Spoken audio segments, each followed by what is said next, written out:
None of us want to suffer. None of us want to go through suffering. But the truth is that we will all suffer at some point in our lives, and probably at multiple different points, at multiple different levels. Suffering is a really, it's a real important topic to me.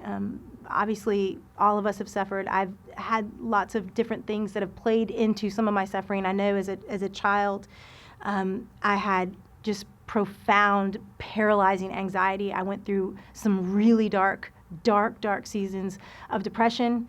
My dad was a pastor, and so, you think that we just slap a verse on that and we'd all be good, but there were things that I didn't have great answers to, and so there have definitely been some real significant seasons of suffering in my own life. One of the reasons why I chose to write a Bible study on 2 Corinthians a few years ago was because some of you all will be familiar with this, but near the end of 2 Corinthians, Paul talks about this thorn in his flesh, and he talks about suffering.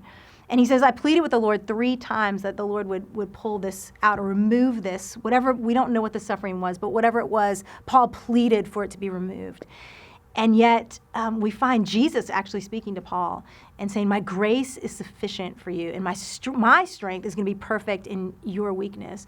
So here's something practical that I've seen in suffering, both in my own life and in the lives of others, is that what we choose to do with our suffering will have a profound effect sometimes on how long we're in it and how we go through it. Now, the times in my life where I have allowed Jesus to do his work in me through suffering, those are the times when I have been most changed. And we know this to be true, that when we go through hard times, those are the times that change us. And they can change us for better or they can change us for worse. But suffering has a way of shaving off the hard edges. It has a way of sanctifying us if we'll let it do its work.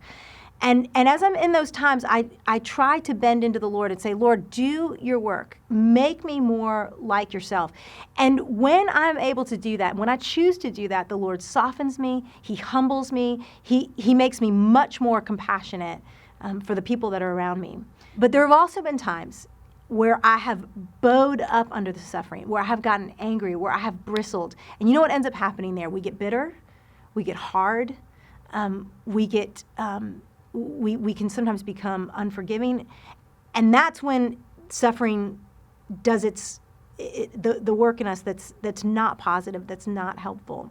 In the beginning of 2 Corinthians chapter 1, Paul talks about the God of all comfort and the Father of compassion, and he talks about the comfort that comes through Jesus in our suffering that then spills on to others. That when we've experienced comfort in our sufferings, we then have the opportunity to go and comfort others.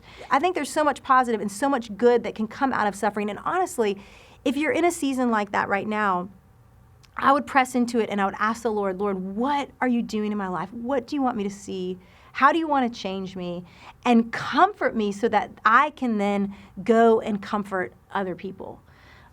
You guys, I know this is hard, but I will tell you just personally that suffering, though it is so painful when we're in it, it has been one of the greatest gifts.